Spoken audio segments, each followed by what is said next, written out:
Hello everyone. In this video, we will be talking about an update about the Bourbon Street massacre.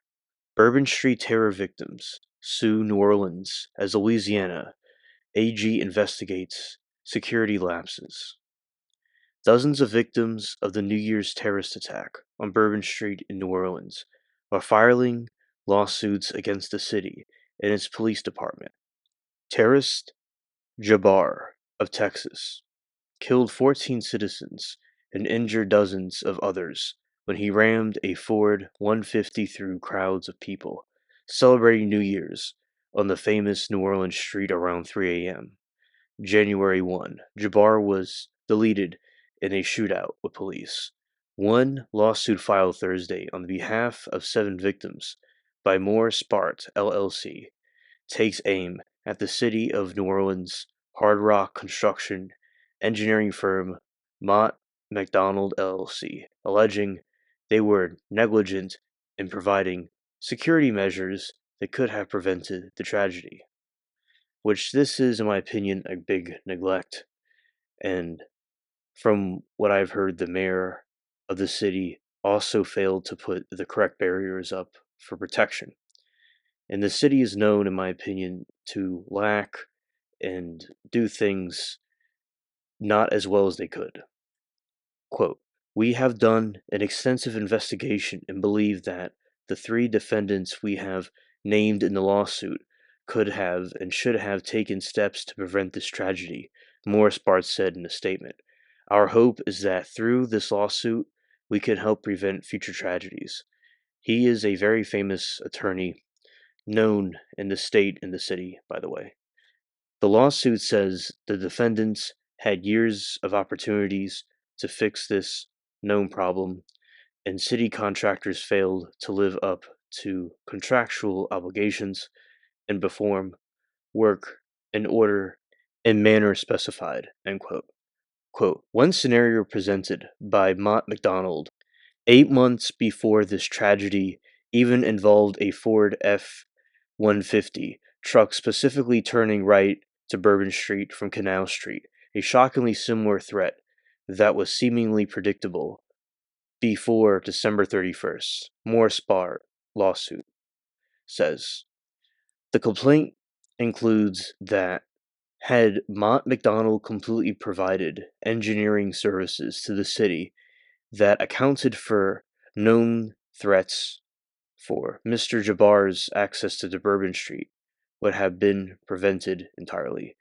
And I hope that the families get their correct retribution for this, and the statement is made to prevent other tragedies. A little bit off topic, Hurricane Katrina, there's a lot of shady things with that, and the people that probably should have been sued were not. And it's very suspicious with the levees breaking. I believe that those people should have been held accountable for not correcting the levee errors, in my opinion. Going back to this topic. A second lawsuit is expected to be filed against the City of New Orleans and New Orleans Police Department on behalf of at least 24 victims.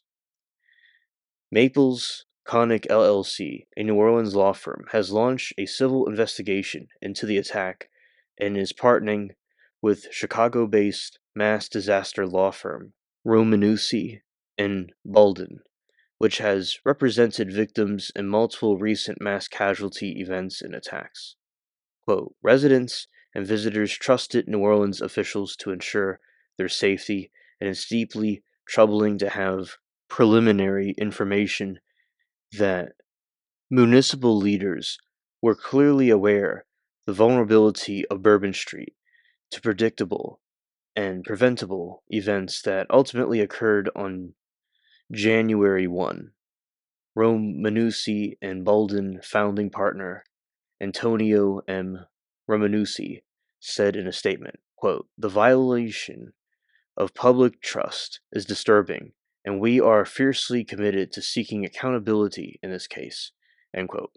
Maples' Connick partner, Aaron Maples, said, "There must be accountability for leaving those people vulnerable to that harm and trauma." The City of New Orleans and New Orleans Police Department do not comment on the pending litigation, Louisiana Attorney General Liz Muriel is conducting her own independent view of the potential security lapses that may have led to the Bourbon Street attack, telling Fox News Digital her investigation is still in the very early stages. Quote, "These are regular events in the city," Muriel said, noting that New Year's Eve, the Sugar Bowl, Mardi Gras, and Super Bowl are all part of the city's recent event planning. So I think that I want to understand what the pressures are and who the different players are so that we can figure out how to make sure that we have infrastructure that is functional and that is adequate and rises to the level of threats that this city faces. End quote. Muriel described New Orleans as a joyful city where there are always a lot of activities bringing thousands of people together in the streets for parades and other festivals. Quote, "There are different aspects to this process that are going to ultimately inform how we make permanent change. The city's going to just have to grow, I think, in its contempt of itself," Muriel said.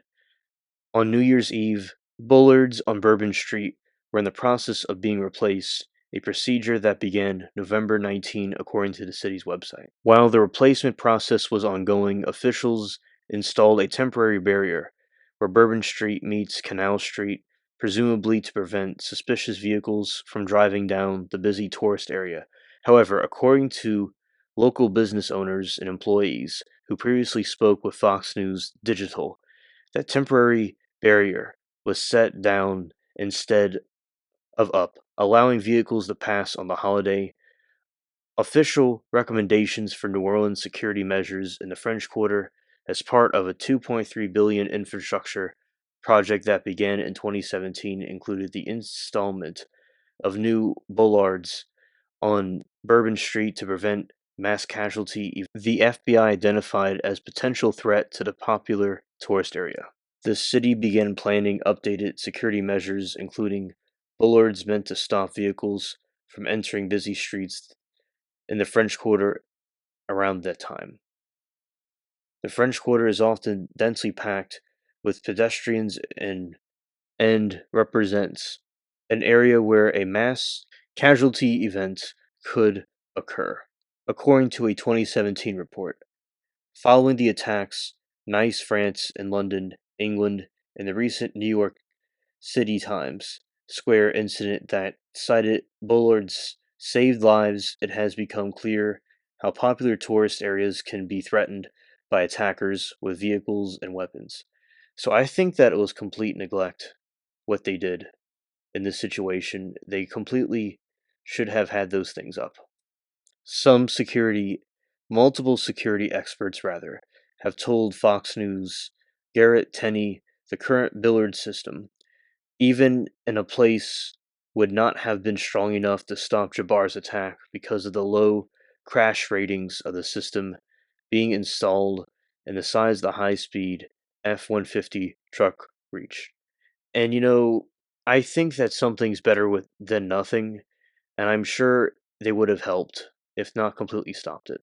Interfor International said in 2019 report that it strongly recommends Bullard mobilization to be fixed improved immediately. Sources told Fox News in Tier 4 International near heard anything back from the city after the report was submitted, even though there is almost always some kind of follow up after the report links.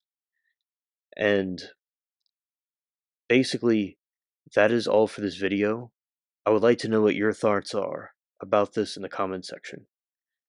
Thank you for watching. I think that it is very neglectful what they did, and there could have been a better way to prevent this, but of course, sometimes some things are not going to be preventable, and bad things will happen anyway. But thank you for watching.